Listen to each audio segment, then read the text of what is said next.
बहुत लोग in the industry talk about how one fund formula अपने आप पोर्टफोलियो में अपनाओ, ज़्यादा से ज़्यादा 2 कर लो। पर मैं आज आपसे बोलता हूँ, आप क्या मेरा फंड चल रहा है, आप सारा पैसा मुझे दे देंगे कि फंड में? With lot of confidence I am telling you, 5-6 fund होने ही चाहिए आपके पोर्टफोलियो में। अगर मेरे पोर्टफोलियो में आप कह रहे हो 5 से 7, देन कौन सा फंड कितना परसेंटेज होना चाहिए? Let's talk about that. For the knowledge purpose मैं सबसे शेयर करता हूँ कि मैं देखूंगा कि you lost about 5.5 lakh rupees. That too in 2008 क्या होता है जब आपकी चीज़ें चल रही होती है ना, आपको लगने लगता है मुझे सब आता है। Everyone wants to be financially free, but do you think retiring early is a good decision at all? जो भी सुन रहे हैं फॉरगिव मी फॉर दिस, पर मुझे लगता है ये बहुत बड़ा scam. But what is the guarantee कि इन्फ्लेशन यही रहने वाली है, आपके मेडिकल एक्सपेंस यही रहने वाले हैं। Whatever you have plan till 65-70, what you will do if you live 100 years, क्या करोगे? Hello and welcome to another episode of the net worth show. मेरा नाम है शगुन और आज हमारे साथ जुड़े हैं mister Kshitij Mahajan, who is the managing partner and CEO at complete circle wealth solutions. आपने हमारे चैनल पर ऑब्जर्व करा होगा कि कई लोग बोलते हैं कि आपके पोर्टफोलियो में 1 या 2 फंड्स बहुत है, बट क्षितिज मानते हैं कि आपके पास कम से कम 5 से 7 फंड्स होने चाहिए। चलिए आज इनके इसी ओपिनियन को थोड़े और गहराई से समझते हैं। आई थिंक आपका एक किस्सा है जो that I want to talk to you about. आपने किसी इंटरव्यू में कहा था that in infrastructure stocks you lost about 5.5 lakh rupees. That too in 2008। That in 2008। तो I want to know about that. जब and this is not a small amount, तो जब इतना बड़ा लॉस, इतना बड़ा झटका लगा, how did that change you as an investor and सबसे बड़ी लर्निंग क्या रही? इट इज़ वेरी इंपॉर्टेंट कि जो भी लोग आज इंटरनेट पे देखते हैं, यू नो वेरियस प्लेटफॉर्म्स पे देखते हैं फंड्स के बारे में या स्टॉक्स के बारे में, वो इसलिए देख पाते हैं, उनकी न्यूज़ इसलिए ऊपर हो रही होती है because they are doing good. Okay, what you get as a recommendation from many of your friends also, because उनका उसमें रिटर्न बन चुका होता है या उन्होंने किसी के कहने में इन्वेस्ट किया होता है। और एक साइकिल होता है, हर स्टॉक का, हर सेक्टर का साइकिल होता है। 2008 में क्या हुआ, interest rates were very low and infrastructure, अच्छा 3 to 8 आपका ग्लोबल बुल रन था, 25% कंपाउंडिंग में अक्रॉस कंट्रीज आप ग्रोथ आ रही थी। इंटरेस्ट रेट लो थे।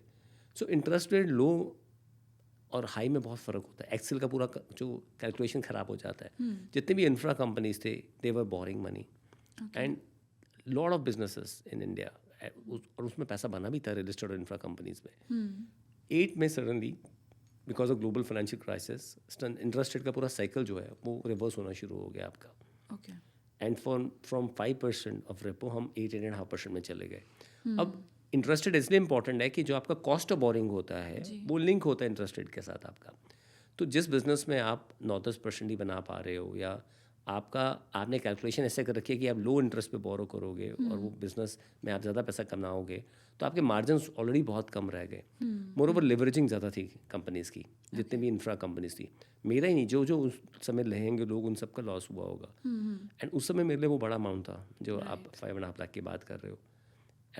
सो you know there were some good stocks also, but Sensex ही आपका 67%, 64% डाउन था, 21,000 8,500। पर मेरे वाले स्टॉक्स उससे भी ज़्यादा डाउन थे। सेंसेक्स तो रिकवर कर भी गया 7-8 महीने में, वो स्टॉक्स कभी रिकवर नहीं करे। सो ये मेरे साथ जो हुआ, हादसा हुआ, मेरा लर्निंग ये रहा कि डोंट फॉलो द हर्ड, वो मेंटेलिटी के साथ नहीं चलो। कुछ टाइम के लिए तो मैंने स्टॉक्स बाय ही नहीं करे, उसके बाद से मैंने टोटल म्यूचुअल फंड रूट लिया। मुझे लगा कि that I think if I don't understand this game, why not to park everything in mutual fund. मैं थोड़ा पैसा क्यों पार्क कर रहा हूँ? क्या होता है जब आपकी चीज़ें चल रही होती है ना, आपको लगने लगता है मुझे सब आता है। But this type of cycle turn around and events what happen in life, वो आपको लर्न कराते हैं। So I always say what is a right book to read to know how to invest in stock market. मुझे कई जगह पूछा भी लोगों ने, उसका एक ही आंसर है, your own cheque book. But आप लोगों को मेरी तरह बहुत हाई फीस देने की ज़रूरत नहीं है। I think start with a small amount, invest, and आप हर एसेट क्लास में इन्वेस्ट करो जो गवर्नमेंट अलाउ करती है, जो गवर्नमेंट ऑफ इंडिया के अंदर आता है। Unless and you not invest, you not understand. Don't think about failure. Failure can be a learning fees which you are paying, but don't pay a high fees like me. I realize this is not something which I should do from here onwards. I should focus on managed portfolios because मैं उतना research ही नहीं करता इन stocks के ऊपर, की होती तो ये होता नहीं शायद। So for quite some time I stay outside of direct stock market, not from equity market, and I kept buying various mutual funds, SIPs, वो मैं करता रहा। जी विच irrespective of they were in bad markets or good markets, मुझे 16-17% yield करते रहे. I'm just throwing a number of my portfolio जब भी मैंने निकाला. So this is not a benchmark which people should eye when they are investing. So I think one learning, manage portfolio is a better approach. Second learning, still you want to do stocks, be on a safer side of the asset class or direct stocks equity.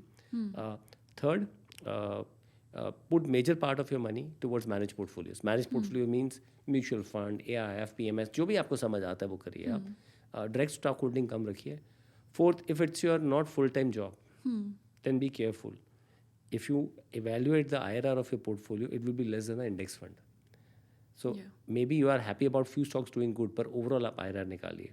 और actually if it's a full time job which you want to do, let's say you say I manage my money only, then you go level 2 and level 3 while shortlisting your stocks. That means meeting management, visiting plant, facilities, earning their listening to their earning calls. Because बहुत सारी चीज़ें करने के बावजूद भी हम गलत हो जाते हैं. Because now I manage, we have a PMS also. So I'm saying it's a very serious affair because it's your hard money which you're investing into. Right. Investing is not like buying a medicine. It's not an OTC product. Yeah.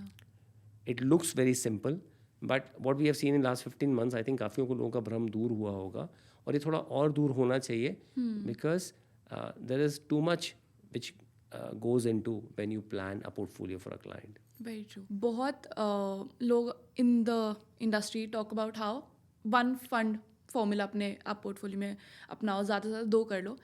You on the other hand say कि 5 से 7 funds किसी के portfolio में होने चाहिए. So then now let's talk about this only कि अगर मेरे पोर्टफोलियो में आप कह रहे हो 5 से 7, then उसके अंदर विद इन दैट कैसे एलोकेट, कौन सा फंड कितना परसेंटेज होना चाहिए. Let's talk about that. You know, I have nothing against people जो सिंगल फंड की बात कर रहे हैं, पर मैं आज आपसे बोलता हूँ, आप क्या मेरा फंड चल रहा है, आप सारा पैसा मुझे दे देंगे कि फंड में? मतलब थोड़ा डरावना होगा, it will be a risky call. तो मैं यही बता रहा हूँ दैट आई डोंट नो उनका अपना एक व्यू होगा, बट मुझे समझ नहीं आता. जब हम 5 फंड्स की बात करते हैं तो एक तो हम 5 डिफरेंट फंड हाउस की बात करते हैं, 5 डिफरेंट फंड मैनेजर्स की बात करते हैं, 5 डिफरेंट स्टाइल की बात करते हैं. जी. So now what you have with आपके पास 5 डिफरेंट फंड मैनेजर्स हो गए. एक उसमें आपने मान लीजिए लार्ज कैप यूनाइटेड फंड ले लिया जो इंडेक्स फंड हो सकता है. एक आपने फ्लेक्सी कैप ले लिया, एक आपने मल्टी कैप ले लिया, एक लार्जर मिड ले लिया, एक स्मॉल मिड, डिपेंडिंग ऑन आपका कितना रिस्क एपेटाइट है. आपने फंड्स ले लिए.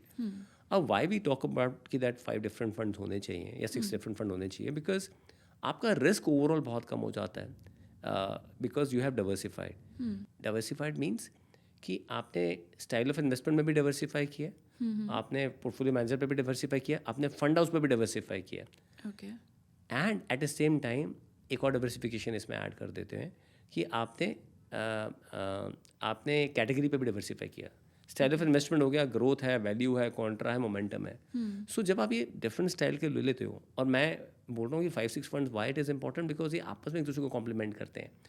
कल को एज ए फंड मैनेजर मान लीजिए आपने एक्स स्टॉक ले रखा है और आपका कन्विक्शन बहुत स्ट्रांग है उसके ऊपर, फॉर सम रीज़न आपके पोर्टफोलियो उस तरह के स्टॉक्स हैं इस समय नहीं चल रहा है जी. वहीं पे मेरे पास वाई स्टॉक है जिसके पास जो इस समय टॉक ऑफ द टाउन है एज ए सेक्टर, वो सारे स्टॉक चल रहे हैं. तो क्लाइंट के पोर्टफोलियो में क्या है, वो जो ड्रैग वहाँ से दिख रहा होता है वो यहाँ पे कवर हो जाता है. इवेंचुअली आप भी अच्छा ही करोगे, अच्छे फंड मैनेजर अच्छा ही करते हैं, and we have too many good fund managers. जब आपके पास अच्छे लोग हैं इस इंडस्ट्री में, then why you want to stick with one guy. And there are lot of example. Benjamin Graham है, बहुत सारे ऐसे इन्वेस्टर हैं जिन्होंने इनके नंबर ऑफ स्टॉक्स को 20-25 नहीं थे, देन लार्ज पोर्टफोलियोज के साथ ही अच्छा किया. पॉइंट ये है कि आप समझिए टोटल 5.25 करोड़ लोग म्यूचुअल फंड में इन्वेस्ट करते हैं. 60 करोड़ पैन कार्ड आधार से लिंक है, 60 करोड़ उसमें 5.25 करोड़ कर रहे हैं, 10% में इन्वेस्ट नहीं कर रहे हैं. तो हम यहाँ बात कर रहे हैं कि हम 1 को दें, 2 को दें, 3 को दें. इंपॉर्टेंट ये है कि फ्रॉम शोज लाइक योर्स और जितने भी और लर्नड लोग जो बात कर रहे हैं मार्केट में, उनके थ्रू ज़्यादा लोग एक ऑर्गेनाइज इन्वेस्टिंग में आने चाहिए. फिर चाहे वो अपने रिस्क कैपिटल के हिसाब से इक्विटी करें, फिक्स इनकम करें, मिक्स करें, बैलेंस करें, वो एक सेकेंडरी पार्ट है. वाई दिस प्लेटफॉर्म और म्यूचुअल फंड और PMS और any organized platform is right for a client rather than doing it themselves or doing somewhere else some other things.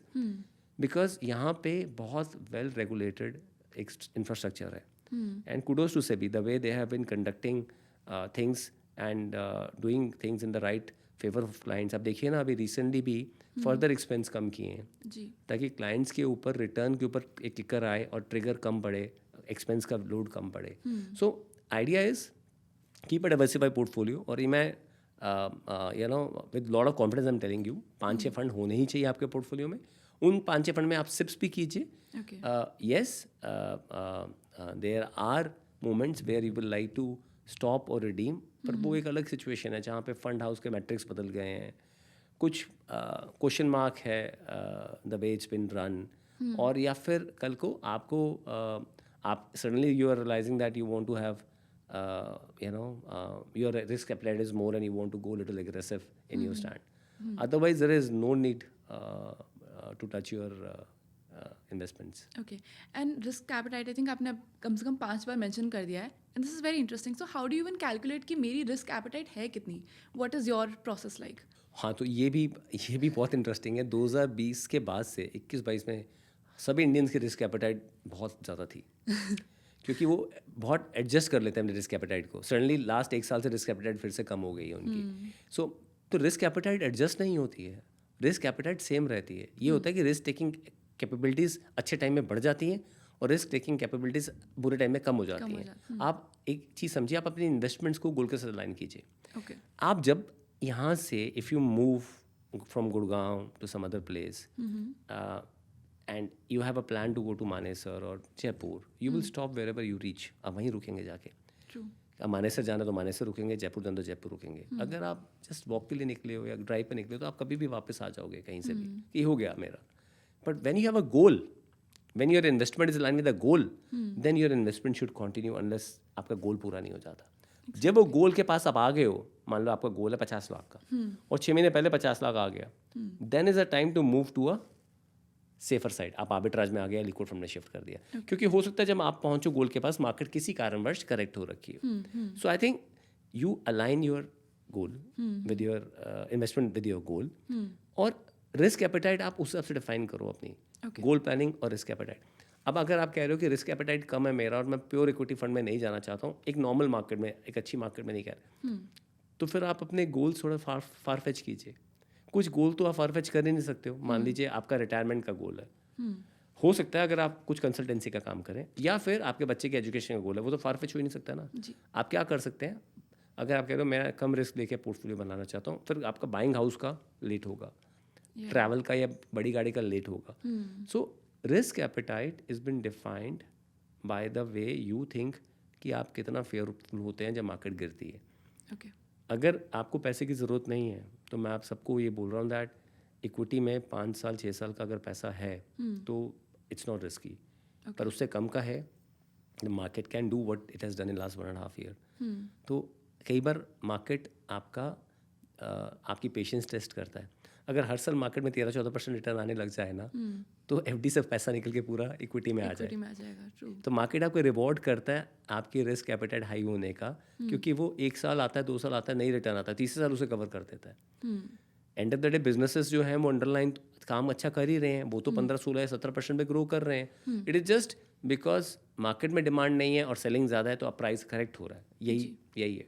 तो I think just to summarize, you define, sit with your goal planner, there are a lot of SEBI approved people are there, your platform is there, आप बात करिए उनसे, उनके कई जगह आपके digital matrix हैं, उसे टिक कीजिए, आपको समझ आ जाएगा how much you should go in equity and debt. वैसे थंब रूल बोला जाता है 100 minus age should be your equity, that's a thumb rule, and balance should be in fixed income asset allocation. Right. So but you know I am 100% in equity, so you don't have to follow me, but depend करता है कि आप कितने evolve हुए हैं equity investing को लेके।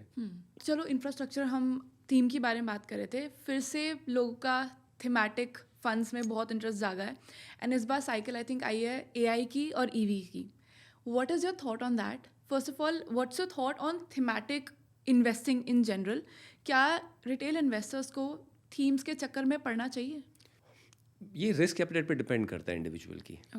अगर कोई यंग है तो मुझे लगता है उसको 5 से 10% उसको रिस्क एपेटाइट अच्छा है और थोड़ी समझ है इस चीज़ की, वो 5 से 10% ले सकता है, कॉल ले सकता है। और वो डिपेंड करता है किस समय कौन सा साइकिल चल रहा है। थीमेटिक फंड्स में एक चीज़ का जो ध्यान रखना पड़ता है कि आपको एग्जिट भी लेना ज़रूरी है। पर प्रॉब्लम क्या है कि हमारे ज़्यादातर लोग जब पीक पे आ रहे होते हैं उसके अंदर, जब वो देखते हैं 1 साल का रिटर्न क्या है, अभी 2022 में, 21 में, 23 में 1-1 साल का, 2-2 साल का, 3-3 साल का return specially small cap mid cap funds में अच्छा था। या 1 साल 2 साल में आपके डिफेंस फंड या PSU फंड्स अच्छे कर रहे थे या स्टॉक्स अच्छे कर रहे थे, तो ज़्यादातर लोग वो पीक में आए। देन को लगता है यार ये सही नहीं है इन्वेस्टिंग का तरीका, म्यूचुअल फंड सही नहीं है, स्टॉक सही नहीं है। आई एम सेइंग एक तो हमें समझना है कि एक अंडरलाइंग बिजनेस जब आपका कोई बड़ी कंपनी का बिजनेस है, अगर वो 17-18% से ग्रो कर रहा है, तो एक मैनेज पोर्टफोलियो आपका अगर उस बिजनेस के अगेंस्ट 13-14% रिटर्न दे रहा है, तो अपने आप अच्छा रिटर्न है जी। जहाँ पे आपको लगता है कि आज पैसा लगाया कल डबल, ऐसा नहीं होता है। अगर ऐसा हो रहा है then you should always question mark outperformance also.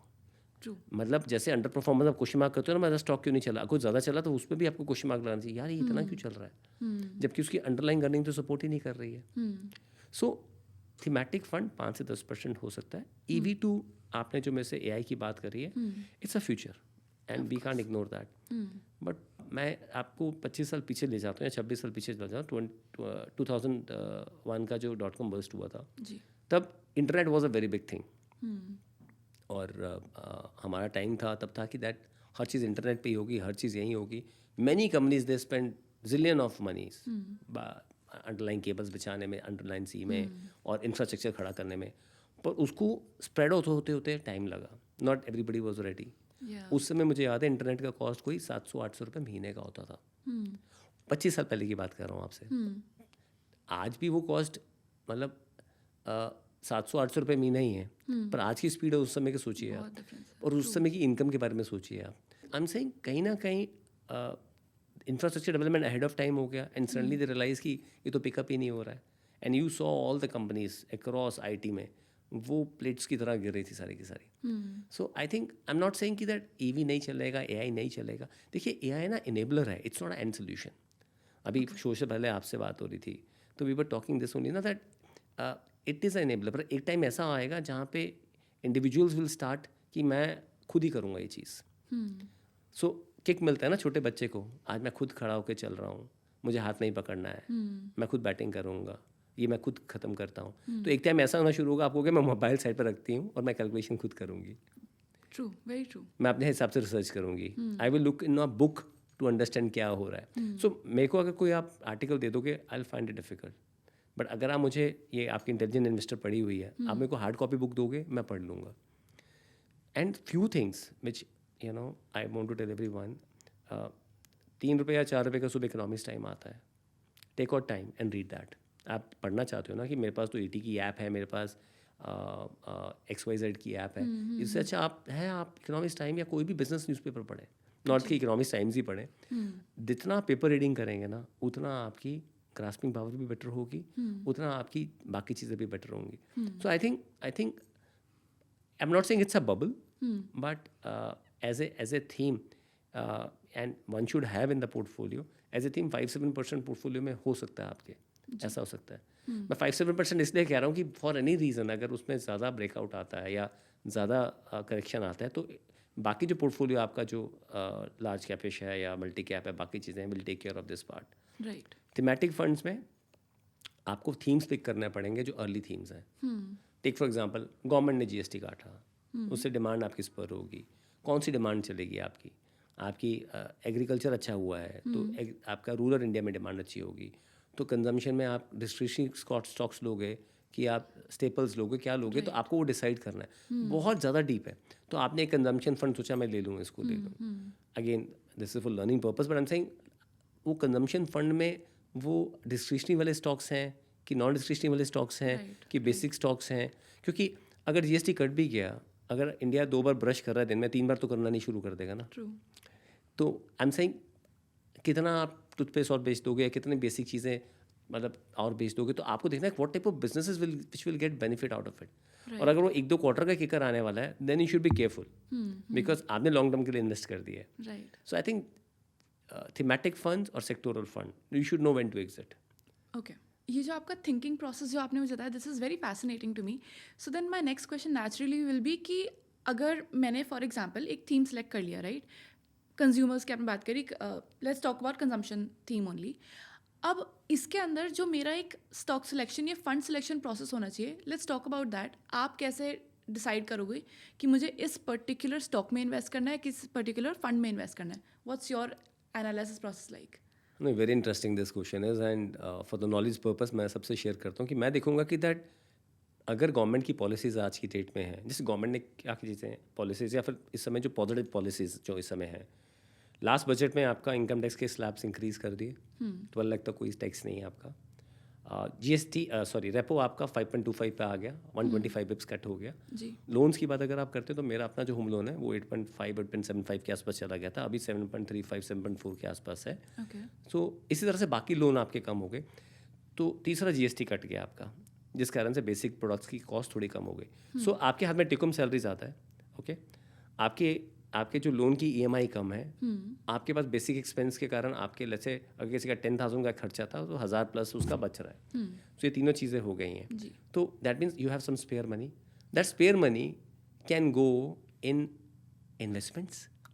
या मतलब we will love all of both of us, because जितने लोग हमारे हैं हम तो चाहेंगे लोग उसे वाइजली इन्वेस्ट करें, बट ऐसा होता नहीं है। It can go to brown goods, it can go to white goods. तो नोबडी नोज कि वो किस तरफ जाएगा। वो ट्रैवल में जाएगा, वो होटल्स में जाएगा, या वो किसी ऑटोमोबाइल में जाएगा कि मेरे को बुलेट लेनी थी या कुछ और लेना था, मैं उसकी ईएमआई बना देता हूँ। So please understand, when you have some saving, मान लीजिए आपकी सैलरी में और मेरी सैलरी में 5-5 हज़ार का हमें एक्स्ट्रा हमारे पास आ गया बिना इंक्रीमेंट के, because we have gone through this entire change. जी। सो दैट वो 5,000 रुपीज़ की चीज़ आप बाय नहीं करोगे, आप बाय करोगे 2 लाख की चीज़ बाय करोगे, ट्रू। आप 5,000 की ईएमआई ऐड कर लोगे। तो money in circulation is increasing and your products जो हैं वो फास्ट मूव कर रहे हैं, तो इकोनॉमी के लिए अच्छा है। आज हम गोल्डीलॉक सिचुएशन में हैं। गोल्डीलॉक किसको बोलते हैं? हाई ग्रोथ लो इन्फ्लेशन, इसको गोल्डीलॉक सिचुएशन बोलते हैं। This is a right point in India जहाँ पे 8% की ग्रोथ हो रही है आपकी जीडीपी की, और इन्फ्लेशन आपकी वो जीरो बोल रहे हैं, मैं मान रहा हूँ चलो 2-3% भी अगर है तो। जी। सो आई एम सेइंग नाउ आपका पूरा बेस सेट हो गया। आप बोलोगे अच्छा ठीक है, अब मैं ये नहीं पता कर पा रहा हूँ कि whether they will fly with this money, they will buy phone with this money, और they will travel with this money, और दे विल बाय ऑटोमोबाइल। मैं एक बास्केट बनाती हूँ, ये बनाता हूँ, आप बोल रही हैं तो आप बनाती हैं। तो आपने 25 स्टॉक की डिस्क्रिशनरी स्पेंड की बास्केट बना दी, ठीक है। पर आपको लगा कि नॉन डिस्क्रिशनरी स्टॉक्स भी हैं, बिकॉज उनकी प्रॉफिटेबिलिटी बढ़ेगी, बिकॉज जीएसटी कट हुआ है। तो मैं नॉन डिस्क्रिशनरी में जो कुछ स्टॉक्स ऐसे जो नहीं चले हैं वो मैं ऐड कर देती हूँ। तो आपने 25-30 स्टॉक्स का बास्केट बना के कंजम्पशन फंड तैयार कर लिया। मार्केट में बहुत सारे कंजम्पशन फंड हैं। जब भी क्लाइंट इन्वेस्ट करते हैं तो 5-6 फंड्स को रिव्यू करने के लिए आपको 6 महीने में आधा पौना घंटा 1 घंटा ही चाहिए। आपका हार्ड एंड मनी, उतना टाइम निकालिए। हर चीज़ यूट्यूब से देख के नहीं होगी। सो आप उतना टाइम निकालिए, वो उन फंड्स को रिव्यू कीजिए। There is enough data available, and once you review आपको समझ आ जाएगा कि इन 2 में से एक फ़ंड लेना है मुझे। जी।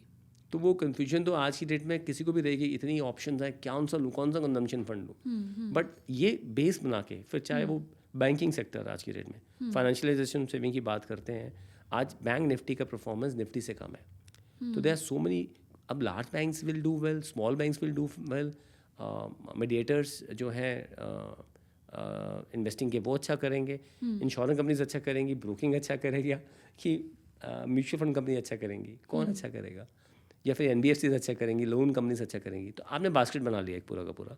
आप देखिए कि आप बैंक निफ्टी कॉपी करना ठीक रहेगा। तो बैंक निफ्टी में तो मतलब लार्ज वेट्स तो बड़े बैंक्स के साथ हैं। अगर आपका उन पर कन्विक्शन है, बैंक निफ्टी ले लीजिए। आपको लगता है मैनेज पोर्टफोलियो करें, क्योंकि उसमें जो न्यू एज बिजनेसेस हैं लाइक्स ऑफ पॉलिसी बाजार, मतलब जस्ट कोटिंग अ नेम, या कोई और एक दो और चीज़ें जो हैं, आपका कन्विक्शन है यार मैं तो इंश्योरेंस वहाँ से लेता हूँ, तो आप उस तरह के फंड्स कोट कीजिए। या फिर आपको लग रहा है कि नहीं मैं मिक्स ऑफ बोथ लेता हूँ, तो ऐसा फंड जो बैलेंस अप्रोच के साथ हो, आपने ऐसा बैंकिंग फंड ले लिया। अंडरस्टूड। सिमिलरली फार्मा है, आप लोगों, मैं सिर्फ फार्मा नहीं लेता, मैं हेल्थ केयर लेती हूँ, जहाँ मुझे डायग्नोस्टिक्स भी मिल गया, जहाँ मुझे अपना फार्मा भी मिल गया, मुझे हेल्थ केयर भी मिल गया, हेल्थ रिलेटेड चीज़ें भी मिल गई, हॉस्पिटल भी मिल गई, तो मैं ऐसा फंड लेती हूँ।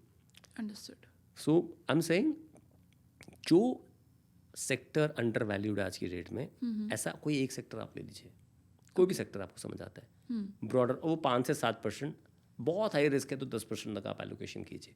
अदरवाइज ये सारे के सारे सेक्टर्स का एक्सपोजर आपको normal multi cap, flexi cap funds के थ्रू भी मिल जाता है। ठीक है। क्योंकि निफ्टी का वेट ही 32% BFSI है, तो उस अलाइनमेंट के हिसाब से आपके काफ़ी फंड्स में 25, 28, 29% तो BFSI मिल ही जाता है आपको। ओके एंड अभी फिलहाल एक बजवर्ड है फायर का. Everyone wants to retire, everyone wants to be financially free, which I think is a good aspiration to have. But उससे ज़्यादा कंसर्निंग ये है कि लोग अराउंड द एज ऑफ 40 लोग छुट्टी लेना चाहते हैं. What is your thought on this trend? Do you think कि सच में retiring early is a good decision at all? जो भी सुन रहे हैं फॉरगिव मी फॉर दिस, पर मुझे लगता है ये बहुत बड़ा स्कैम है, if you ask me. Okay. Because people are just not counting कि that because of medical let we are not gonna live 20-25 साल और हम हो सकता है 40-50 साल और जी लें. So you are whatever you have planned till 65-70, what you will do if you live 100 years? क्या करोगे? कल को 10 साल के बाद कोई मेडिसिन आ गई which will regenerate your cells, which will step up your age, and medical science is working, फिर क्या करोगे आप? 10 साल के बाद you will be obsolete. Average age of India is 29. People of your age and less than, मतलब आप तो उससे भी छोटे हो, मतलब average age is 29. 65 crore people are less than 35 years. What we are talking? किस तरह क्या आपके पास हेड काउंट और मैन पावर आ रहा है? आप एक्शन से बाहर और 10 साल के बाद दोबारा करना चाहते हो? I am totally against this fire concept. खाली घर हो, मशीन जिस पे काम नहीं हो रहा हो, या जो बंदा या कोई ऐसा इंसान हो जो एक एक्टिविटी में इन्वॉल्व नहीं हो, I think beyond a point, how much fun, how much party, how much travel. True.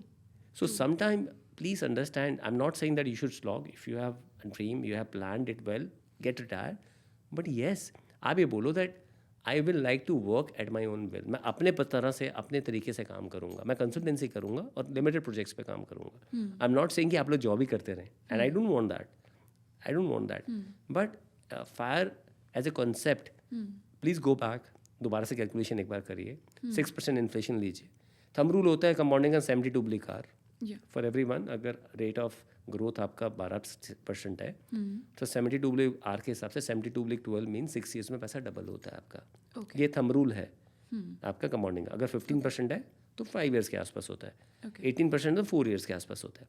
यही थंब रूल आपका इन्फ्लेशन का है. आज एजुकेशन इन्फ्लेशन, अगर आप 40 पर रिटायर हो रहे हैं, आपके बच्चे तो छोटे हैं ना, एजुकेशन इन्फ्लेशन 12% पे है, फूड इन्फ्लेशन 6 पे है. अब नॉर्मल इन्फ्लेशन आप 0% देख रहे हैं, ऐसा होता नहीं है. तो अगर एवरेज इन्फ्लेशन 6% भी पकड़ लेता हूँ, मतलब मैं तो कह रहा हूँ एजुकेशन इन्फ्लेशन ज़्यादा है, पर चलो 6% पकड़ लेता हूँ, आपके पैसे की वैल्यू आधी हो गई. राइट. 12 साल में 72 oblique 6 12. सो आप बोल रहे हो 10 करोड़ मैंने इकट्ठा कर लिया, मेरा काम हो गया, पर 12 साल के बाद आपको 20 करोड़ चाहिए अपनी लाइफ जीने के लिए. गेम यहाँ ख़त्म नहीं हुई है. 24 साल के बाद when you will be 64, you need 40 crore. And when you'll be 76, you need 80 crore. और गलती से आप 90 साल तक चले गए, फिर क्या करोगे आप? सो आप बोलोगे मैंने इन्वेस्टमेंट कर रखी है, वो ग्रो कर रही है मेरी अच्छे से, but what is the guarantee कि इन्फ्लेशन यही रहने वाली है? ट्रू. आपके मेडिकल एक्सपेंस यही रहने वाले हैं, आपके मेडिकल पॉलिसीज़ की प्रीमियम यही रहने वाले हैं. What is the guarantee? So I am a marathoner, I am into fitness. सो मैं सबको एक चीज़ बोलता हूँ कि दैट अगर आप एक्टिवली किसी भी वर्क में इन्वॉल्व हैं, चाहे अपने अपने फिजिकल एज वेल एज दिमाग, दोनों चीज़ें इंपॉर्टेंट है, में इन्वॉल्व हैं, then you'll be very happy and living a very good life. Because एक स्टेज के बाद आई थिंक आप, मुझे लगता है दैट ये कॉन्सेप्ट जो है ना, ये कहीं ना कहीं फेड अवे होगा.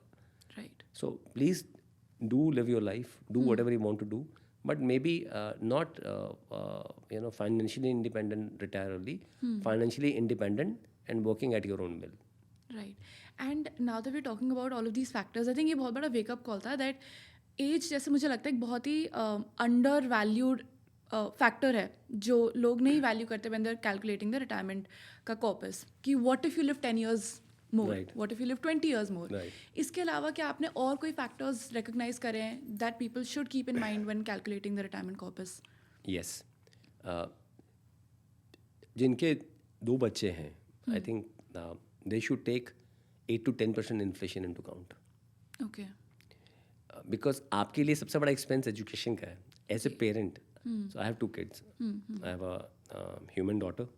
My doll is 11 years, Sasha is her name, and I have a dog son, Simba. Okay. So education wise मेरा एक का एक्सपेंस है. We are growing at 10 to 12% of education inflation. मैं इंडिया के बाहर की बात नहीं कर रहा हूँ, मैं इंडिया की बात कर रहा हूँ आपसे. इंडिया के बाहर अगर आप जाओगे तो 3% का करेंसी डिवैल्यूएशन हर साल का निकाल लो, जो इस साल 7-8% हो गया है. We all know. So I am saying please understand the type of expenses which will incur when you are going to send your kids for a higher education is going to be very different. और हमारा ना culturally हम बहुत evolve हैं.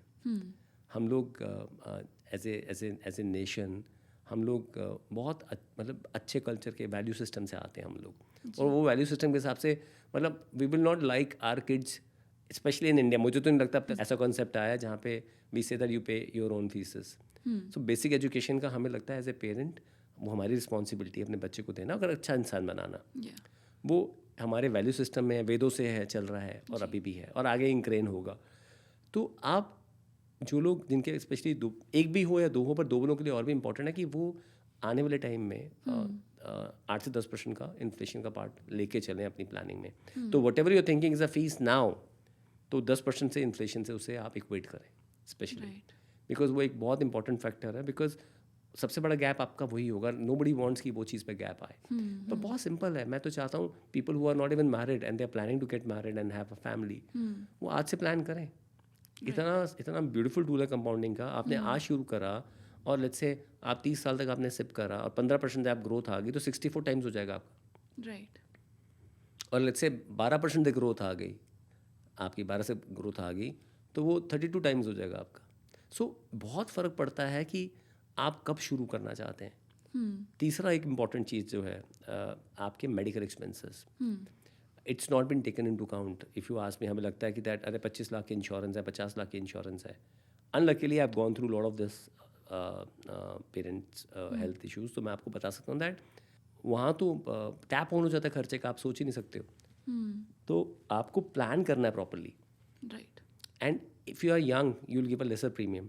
सो you know सबको अजीब लगेगा, मेरे को लगता है मेडिकल इंश्योरेंस आपका 1 करोड़ का होना चाहिए कम से कम. राइट. दो चीज़ें हैं ना. आप इन्वेस्टमेंट की बात तो बाद में करेंगे. अगर आपका हेल्थ केयर और टर्म इंश्योरेंस नहीं है तो health care will take care of your existing investment, will not go away. And term will take care of जो भी प्लान आपने ड्रीम करे हैं अपनी फैमिली के लिए, वो for some reason if you are not there then will be taken care by your term insurance. तो ये दो चीज़ें तो आप इन्वेस्टिंग से पहले करें जब भी करें. Okay. And, अब हम, because we have been talking so much about retirement planning, all of this, I think another thing जिसके ऊपर इंटरनेट पे बहुत डिस्कशन होता है right now is real estate. बहुत वॉलीटिलिटी तो हमेशा से रही है, बट फ्रॉम माई एक्सपीरियंस मैं आपको बताती हूँ, मुझे ऐसा लगता है कि because I am based out of Delhi, मुझे लगता है कि कहीं ना कहीं prices have been through the roof. तो मुझे बड़ा फोमो होता है. मुझे लगता है कि यार मैं कर दूँ क्या इन्वेस्ट रियल एस्टेट में. But then I see a lot of people on the internet जो ये भी कहते हैं कि रेंट करो, डोंट बाय. आपका क्या टेक है इस पे? एक प्रॉपर्टी होनी चाहिए जिसमें आप रहते हो और एक ही होनी चाहिए. देखिए आज आप बिल्कुल सही कह रहे हो, प्राइसेस बहुत बढ़े हुए हैं इस समय. हो सकता है थोड़े और भी बढ़ जाए, but eventually purpose of real estate is that आप अगेन वैल्यू सिस्टम है ये हमारा कि एक घर जिसमें हम रहते हैं वो अपना होना चाहिए. और मैंने जैसे आपको क्या बताया, वो घर भी आपको फ्री हो जाएगा अगर आप उसका 20% सिप कर देंगे. Right. Right. First of all live with in the means. आप कुछ भी हो जाए, मतलब आपकी जो सैलरी आ रही है, मान लीजिए एक्स सैलरी है, किसी की 100 रुपीज़ सैलरी है, सो सैलरी माइनस आपका नीड, बेसिक नीड्स हैं, वो आपको करना ही पड़ेगा एक्सपेंस जो आपके बेसिक नीड्स हैं, minus your investment third. So salary minus need minus investment, and then जो बैलेंस है उसमें अपना वांट कीजिए. जो वांट है बेसिक आपका कि मुझे आईफोन चाहिए या मुझे PSP 5 चाहिए, जो भी चाहिए आपको इन टर्म्स ऑफ ट्रैवल करना है, एयर से जाना है, जो भी करना है जी. बट ये बेसिक चीज़ें अगर आप फिक्स कर लेते हैं ना, देन यू डिसाइड अच्छा घर है तो एक घर तो आपको लेना चाहिए, ज़रूर लेना चाहिए, but at is right price point. ये टाइम बहुत अच्छा घर लेने का उसके लिए मैं बोलूँगा, बिकॉज रेट ऑफ इंटरेस्ट बहुत नीचे है इस समय. आपके 7.25 के आसपास है. पूरा रेप्लिकेट नहीं हुआ है, रेपो तो 5.25 पे है. हो सकता है अगर थोड़ी चीज़ें सेटल हो इंडिया के लिए तो वो फर्दर और कम हो जाएगा, but it's a very good price point to buy a house. Again don't go through the entire EMI trap कि मैं बहुत बड़ी EMI ले लूँ अभी ले लूँ, क्योंकि क्या है कि problem with EMI is that then आपका इन्वेस्टमेंट का पार्ट बहुत कम हो जाएगा. अगर आपको कुछ लेना ही है तो interestingly many banks now have come up जहाँ पे 30 ईयर्स का भी लोन ले सकते हो आप 20 की जगह. वो इसलिए मैं लोगों को बोलूँगा I don't want you to pay the entire your EMI फॉर 30 years, पर इंटरेस्टिंगली आप दे भी सकते हो 20 years की, तो मैं बोलूँगा आप 20% उसका सिप कर दो, जी, ताकि सारा EMI में नहीं जाए, कुछ इन्वेस्टमेंट में जाए, और जो मैंने रूल ऑफ 15 बताया उसको फिर इम्प्लीमेंट करो आगे। राइट। आई थिंक रिएक्ट ना करें मेरा सबसे बड़ा टेक अवे है, because this is very true. आप इम्पल्सिवली कभी कभी, I know far too many people जो जब मार्केट नीचे जाती है, you the first thought is कि अब इससे नीचे ना जाए, इससे पहले मैं अपना पैसा निकाल लेता हूँ, but that is the time where you need to double down and Right. Relax. Right. But I think I wish more people understood. But आपने कहीं पे कमेंट करा था that you think women make better investors. मुझे बड़ा अच्छा लगा ये सुन के, but I want to understand what is your what is the difference in our behaviour and the behavioural traits जो women को एक बेटर इन्वेस्टर बनाते हैं, and what can we learn from that? देखिए, घर जो है ना वो एक लड़की बनाती है, चाहे वो मदर हो, सिस्टर हो, वाइफ हो, डॉटर हो। एंड मैं बहुत स्ट्रॉन्ग बिलीवर हूँ, because I been blessed with lot of मासीज। मैं ट्विन हूँ, मेरी और मेरी सिस्टर दोनों ट्विन्स हैं। Oh wow. I have my wife जिसने पूरा घर बनाया है, मेरी डॉटर है। So I am saying ecosystem है पूरा। और मैं जहाँ भी देखता हूँ ना, फीमेल्स का नॉर्मली एक टेंडेंसी होती है कैसे पूरे घर को साथ में लेके चलना है, कैसे चीज़ें बनानी है। Not that male doesn't do that, but of late अगर आप देखेंगे तो इन्वेस्टिंग में भी बहुत फीमेल्स आई हैं, हमारी इंडस्ट्री में बहुत फीमेल्स हैं। तो मुझे लगता है दैट उनका एक जो ओवरऑल एक माइंडसेट होता है वो सेव करने का होता है सबसे पहला। True. दूसरा, बिकॉज ऑफ ज्वेलरी रीजंस, या फिर आप बोलें सेक्रेड रिलीजियस रीजंस, आपका गोल्ड और बाकी ऑर्नामेंट्स में भी बाइंग होती है आपकी। सो अगर आप देखें, गोल्ड अब उन्होंने बाय किया है, but because of global scenario और हेज के कारण गोल्ड के प्राइसेस कहाँ गए हैं।